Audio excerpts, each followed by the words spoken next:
जून की वह रात बुरहानपुर के शाही खेमे पर किसी बदनसीब साये की तरह उतरी थी। साल था 1631। बाहर आसमान चीख रहा था, बिजलियां कड़क रही थीं, लेकिन शाही तंबू के भीतर एक ऐसी खामोशी पसरी थी जो तूफानों से ज्यादा डरावनी थी। रेशमी पर्दों के पीछे हिंदुस्तान की मलिका मुमताज महल अपनी आखिरी सांसें गिन रही थीं। 14वें बच्चे की पैदाइश ने उनके जिस्म की सारी ताकत निचोड़ ली थी। शहजादा खुर्रम नहीं, अब वह शाहजहां थे, दुनिया के बादशाह। लेकिन उस पल वह तख्त और ताज का मालिक नहीं, बल्कि एक लाचार पति था। उन्होंने मुमताज का हाथ अपने हाथों में थाम रखा था। वह हाथ जो कभी फूलों से भी नाजुक हुआ करता था, अब बर्फ जैसा ठंडा पड़ रहा था। मुमताज ने अपनी धुंधली होती आंखों से शाहजहां की तरफ देखा और लड़खड़ाती जुबान से सिर्फ एक ख्वाहिश जाहिर की, मेरे लिए एक ऐसा मकबरा बनवाना जिसकी मिसाल न इस जमीन पर हो और न आसमान के नीचे। और इसके साथ ही वह दिया बुझ गया जिसने शाहजहां की दुनिया रोशन कर रखी थी। उस रात मुगलिया इतिहास का सबसे ताकतवर बादशाह एक बच्चे की तरह दहाड़े मारकर रोया। कहते हैं कि उस रात शाहजहां के रोने की आवाजें खेमे के बाहर पहरा दे रहे सिपाहियों के दिलों को भी चीर गई थीं। अगले 8 दिनों तक शाही खेमे का दरवाजा नहीं खुला। अंदर क्या हुआ यह कोई नहीं जानता, लेकिन 8वें दिन जब दरवाजा खुला और बादशाह बाहर आए तो देखने वालों की रूह कांप गई। वह शाहजहां जो हमेशा कीमती लिबासों और इत्र की खुशबू में सराबोर रहते थे, एक फकीर की तरह लग रहे थे। उनकी कमर झुक चुकी थी, आंखों के नीचे काले गड्ढे थे और दाढ़ी के बाल जो एक हफ्ते पहले तक स्याह काले थे,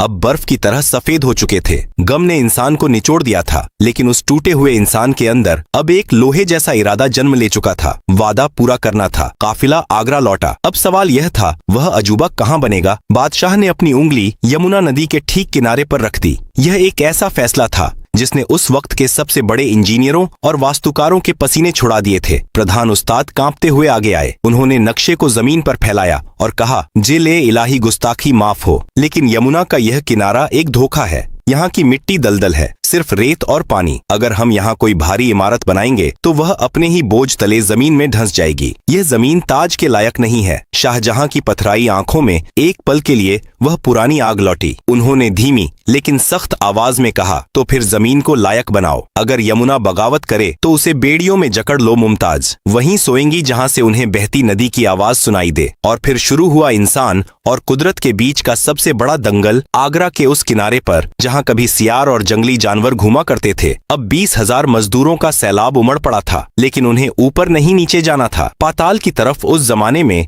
सीमेंट या कंक्रीट नहीं था। इंजीनियरों ने एक नायाब तरीका निकाला। उन्होंने जमीन के सीने को छलनी करना शुरू किया। एक के बाद एक सैकड़ों गहरे कुएं खोदे जाने लगे। यह मंजर किसी भयानक सपने जैसा था। मजदूर रस्सियों के सहारे अंधेरे गीले कुओं में उतरते। नीचे कीचड़ था, जहरीली गैसें थीं और धंसती हुई मिट्टी का डर था। कई बार मिट्टी सरकती और मजदूर हमेशा के लिए उसी नींव में दफन हो जाते। लेकिन काम नहीं रुका, एक भी पल के लिए नहीं। जब कुएं अपनी गहराई तक पहुंच गए तो उन्हें पत्थरों और मलबे से भरा गया। लेकिन इस नींव का असली रहस्य पत्थर नहीं, लकड़ी थी। इंजीनियरों ने आबनूस और महोगनी के विशाल पेड़ों को कटवाया। इन लकड़ियों के बड़े बड़े लट्ठों को उन कुओं के अंदर गाड़ा गया। यह एक जुआ था। अगर लकड़ी गलती तो ताजमहल गिर जाता। लेकिन यह एक वैज्ञानिक चमत्कार था। ये खास लकड़ियां जितनी ज्यादा नमी और पानी में रहती हैं, उतनी ही लोहे जैसी सख्त होती जाती हैं। यमुना नदी जो इस इमारत को डुबाने की दुश्मन मानी जा रही थी, उसे ही इंजीनियरों ने इस इमारत का रक्षक बना दिया। नींव अब यमुना के पानी को चुनौती दे रही थी। लेकिन शाहजहां का असली सपना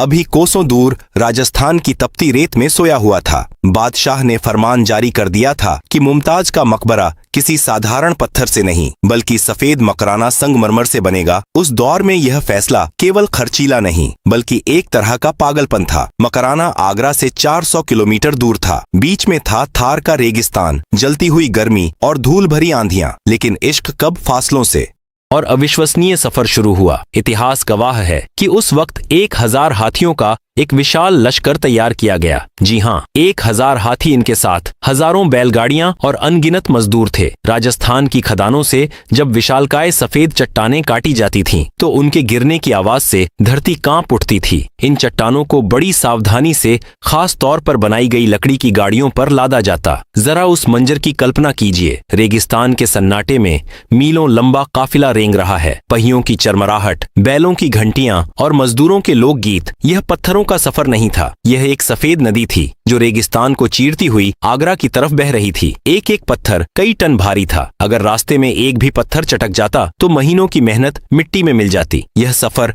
हफ्तों, कभी कभी महीनों तक चलता था। जब वह सफेद पत्थर आगरा की छावनी में पहुंचता तो उसे ऐसे छुआ जाता जैसे वह पत्थर नहीं बल्कि कोई मुकद्दस चीज हो। आगरा अब दुनिया का सबसे बड़ा कारखाना बन चुका था। फारस, तुर्की, बगदाद और समरकंद से बेहतरीन आर्किटेक्ट और कारीगर बुलाए गए थे। हर किसी के पास एक ही मकसद था, उस सफेद जिस्म को खड़ा करना। दीवारें उठने लगीं, मेहराबें आकार लेने लगीं, लेकिन जैसे जैसे इमारत की ऊंचाई बढ़ रही थी, एक नई मुसीबत सामने खड़ी हो गई। ऊंचाई, आज हमारे पास क्रेनें हैं, लिफ्ट हैं। उस वक्त पत्थरों को 200 फीट ऊपर कैसे ले जाया जाए? बांस और लकड़ी की मचान इतनी भारी इमारत का वजन नहीं सह सकती थी, वह टूट जाती। तब उस्ताद ईसा और उनके साथियों ने एक ऐसा फैसला लिया जिसने आगरा के लोगों को हैरत में डाल दिया। उन्होंने ताजमहल को बनाने के लिए उसे दफना दिया। जी हाँ, आपने सही सुना। इमारत के चारों तरफ ईंटों का एक विशालकाय पहाड़ खड़ा किया गया। यह एक रैंप था जो मीलों दूर से शुरू होता था और धीरे धीरे ऊपर उठता हुआ गुंबद तक जाता था। हाथी अपने भारी कदमों से उस ईंटों के रास्ते पर चलते और पत्थरों को ऊपर तक पहुंचाते। यह ढांचा इतना विशाल हो गया था कि उसके अंदर ताजमहल कहीं खो गया था। बाहर से देखने पर सिर्फ ईंटों का एक बदसूरत पहाड़ दिखता था, लेकिन उसके गर्भ में दुनिया की सबसे खूबसूरत चीज सांस ले रही थी। और चुकी थी मुमताज के सिर पर ताज रखा जा चुका था। साल दर साल बीतते गए। करीब 20 साल गुजर चुके थे। इमारत बनकर तैयार थी, लेकिन वह अभी भी ईंटों के उस विशाल जाल में कैद थी। जानकारों ने बादशाह शाहजहां से कहा, जिले इलाही,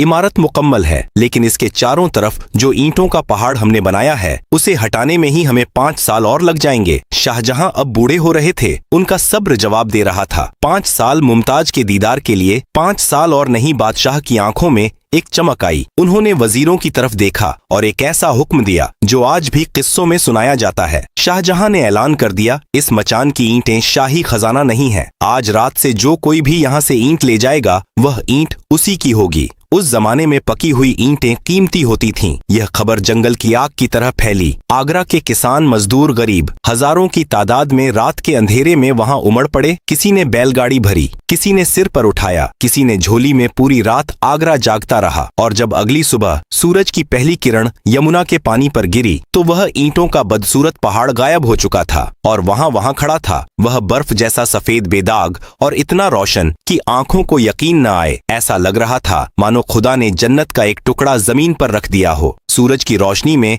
वह सफेद संगमरमर सोने की तरह चमक रहा था। शाहजहां ने जब पहली बार मुकम्मल ताजमहल को देखा तो वह घुटनों के बल बैठ गए। उनका शाहजहां ने इसे ऐसे बनवाया था कि यह मुमताज के मिजाज की तरह अपने रंग बदले। सुबह के वक्त जब सूरज की पहली किरणें कोहरे को चीर कर आती हैं तो ताजमहल हल्का गुलाबी दिखाई देता है, बिल्कुल वैसा जैसा मुमताज का चेहरा शर्म से गुलाबी हो जाता था। दोपहर की तेज धूप में यह बर्फ जैसा सफेद चमकता है जो बादशाह की शान और ताकत को दिखाता है। और शाम ढलते ही, ओह शाम का वह मंजर, जब चांद निकलता है तो यह इमारत सुनहरी और कभी कभी हल्के नीले रंग में बदल जाती है। ऐसा लगता है मानो यमुना के किनारे कोई फरिश्ता इबादत में खड़ा हो। संगमरमर की यह खासियत है कि वह रोशनी को सोखता नहीं बल्कि उसे परावर्तित करता है। हमने और आपने तो सिर्फ पत्थर जोड़े थे, लेकिन बादशाह ने उन पत्थरों को महसूस करना सिखा दिया था। साल 1648 आया। मुख्य मकबरा तैयार था। बाग बगीचे लग चुके थे, फव्वारे चल चुके थे। 22 साल, पूरे 22 साल लगे थे इस सपने को हकीकत बनने में। शाही खजाना लगभग खाली हो चुका था। मुमताज का वादा पूरा हो चुका था। शाहजहां जब पहली बार मुकम्मल ताजमहल के अंदर गए, मुमताज की कब्र के पास तो वह घंटों खामोश खड़े रहे।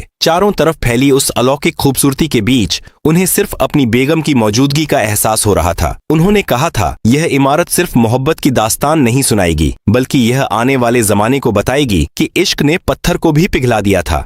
यमुना के किनारे खड़ा वह सफेद आंसू चमकता रहेगा। जब भी कोई आशिक प्यार की कस्में खाएगा उसे ताजमहल याद आएगा। जब भी कोई इंसान खूबसूरती की मिसाल देगा उसे ताजमहल याद आएगा। यह सिर्फ संगमरमर नहीं है साहब, यह इश्क है जो फना होकर भी जिंदा है।